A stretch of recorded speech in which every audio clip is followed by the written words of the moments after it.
오늘은 2022년 5월 23일 되겠습니다. 글을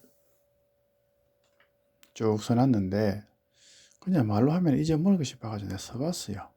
그러고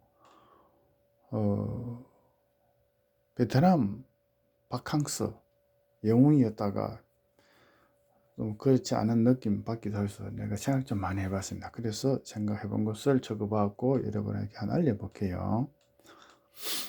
국가와 나라가 있는데 베트남은 나라보다는 국가에 해당되는 거죠. 인구 2,000명, 3,000명은, 10,000명은 섬나라, 나라 그러지만 국가라는 것은 국 플러스 나라국자, 집가자. 그래서 많은 집들, 그래서 세금을 걷어가지고 운영하는 정치인이 있는 거죠. 그래서 국가. 그래서 나는 나라보다는 국가라는 말 더 좋아합니다. 국가에는 국토, 국민, 정부, 역사가 있고, 그 다음에 수신자가 지구 평천을 하지만은 그 이신양명하는 사람은 극소수입니다. 그죠? 그다음에 과거, 현재, 미래도 생각해 봐야 되고. 이제 베트남은 우리하고 땅덩어리가 생긴 게 좀 비슷합니다. 베트남은. 근데 우리는 삼면이 바다고 저거는 베트남은 삼면이 바다가 아닙니다. 그게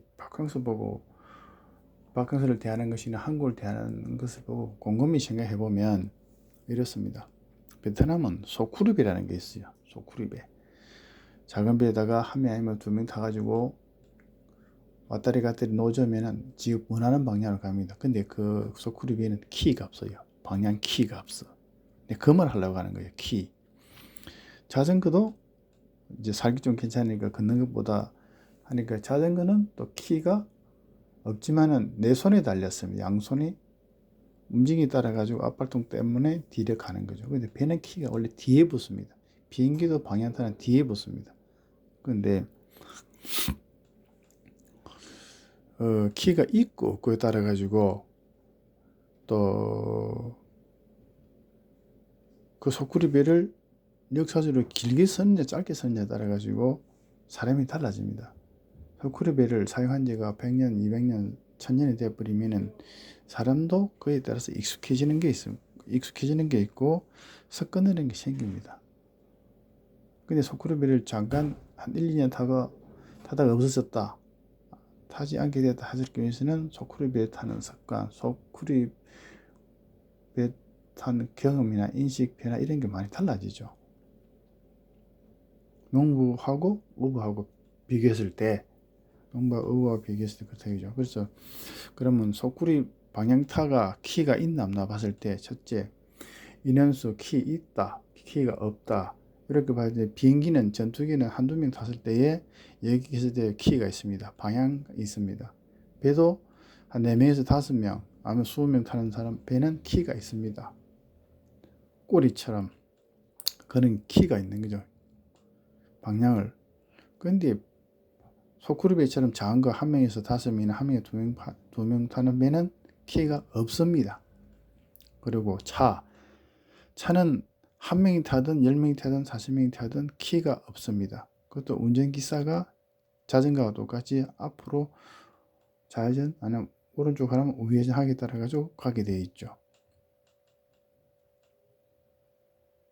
오토바이도 역시 키가 없습니다. 자전거도 키가 없습니다.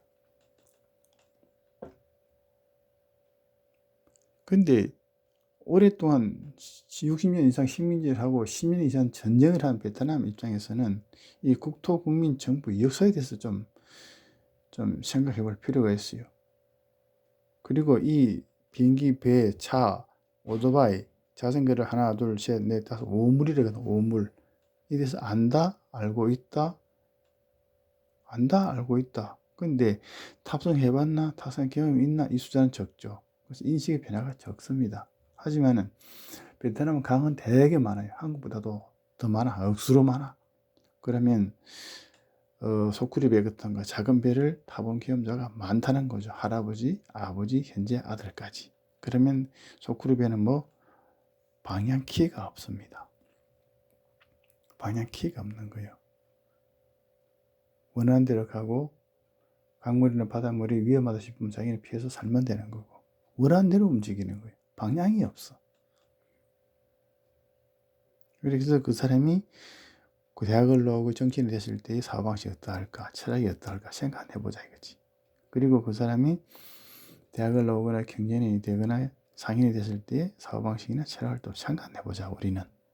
그래서 강이 많은 곳에 소쿠리배, 작은 배를 타고 다니는 키가 없는 배를 타고 다녔던 사람들의 인식, 농구보다는 어부의 인식, 그에 대해서 생각을 해보자 이거죠.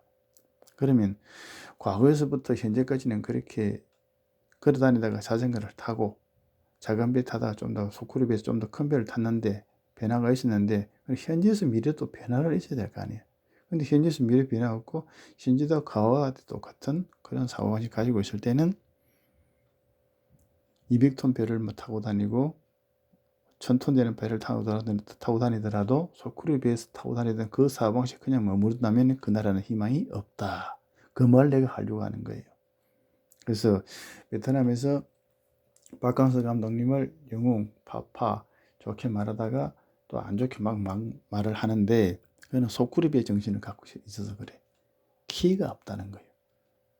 그럼 그 경진도 그렇고 정치인도 그렇고 우리 비행기를 지 마음대로 돌려보낸다든가 뭐 좀 안 좋은 일이 코로나 발생후보다 안 좋은 일이 생기는데 그 사고방식은 전부 다 소쿠리배 정신이다. 자전거 타는 사람의 정신이다. 이제 키가 없는 거예요.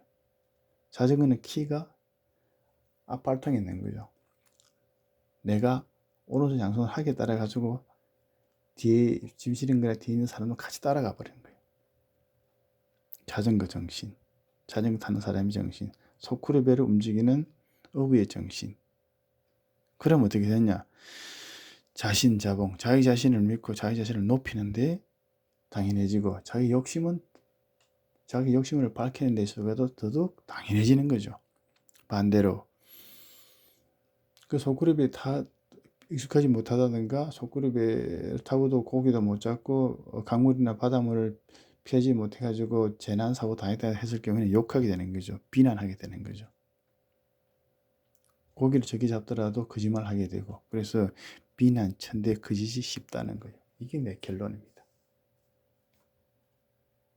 그러면 나라가 베트남이라는 나라가 옛날보다 지금까지 많이 달라진데도 불구하고 계속해서 소쿠리배 정신을 갖고 있을 때는 우리는 어떻게 해야 되느냐? 빠진다. 관심을 끊는다는 겁니다. 그리고 축구를 계속해서 1등 우승하고 싶으면은 박항서 감독님이 베트남에 계실 게 아니라 베트남 너거가 온나? 어떻게 베트남 국민들이 돈을 걷어가지고 한국의 땅을, 시골의 땅 5만 평이나 시골 저쪽 산골짜기에 축구하기 좋게, 그 해발 한 500m나 400m 되는데 5만 평이나 10만 평을 사가지고 베트남 사람들이 축구 선수 한 30명, 기타 관계자까지 해가지고 들어오고, 또 하나 어디 태국 사람도 그만 숫자가 들어오라 이거지. 또 하나는 어디 미얀마. 그래서 똑같이 들어오게 해서 나머지 축구와 관계없는 형제나 부모가 누구 한 사람 있을 경우에 한국에서 농사나 공장에서 일을 해야 돈을 벌어봐라. 그래서 한국 사람은 일할 때 일하고 축구할 때 축구하고 놀 때 놀고 쉴 때 쉬고 잠잘 때 잠자고 어떻게 하는지 한번 봐라 이거지.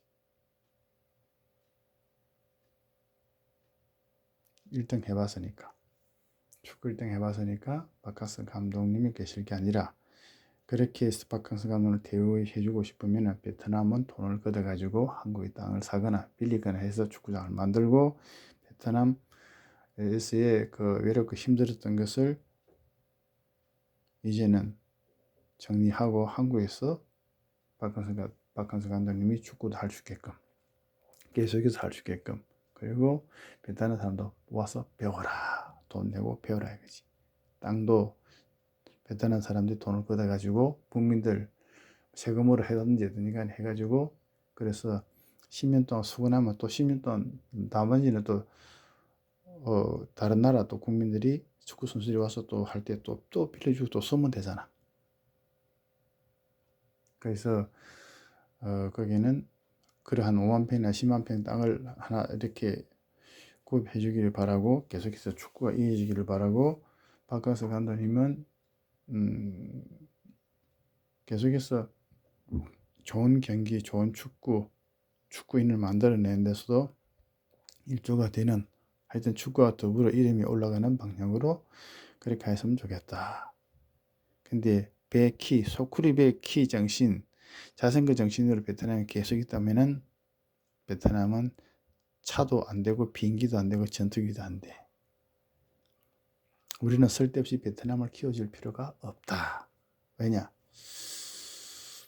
국제사회는 냉정하거든. 적자 생존 법칙이야. 지구촌은 다정한 이유도 있지만은 유유상종, 어떻게 해서 베트남이 코로나 시국에 러시아가 전쟁하는데 거기에다 손을 잡고 우호를 그럴 생각을 다 하는지 나 기가 차지 않아가지고. 참나. 아휴.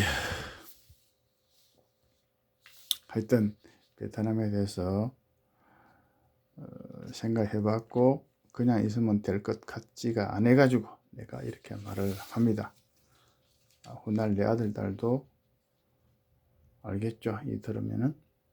오늘은 화요일 오후 어젯밤에 쭉 생각한 것들, 어젯밤에 생각한 것, 그전에도 조금씩 생각했던 것을 이렇게 막 간단히나마 깔끔하게 정리해서 해야 되는데 그렇게는 할 시간이 없고 이렇게 말을 남겨본다 이겁니다. 그리고 들어보신 분들도 좋다면 뭐 구독, 좋아요 이런 거 좀 눌러주세요. 이상 그만 마치겠습니다.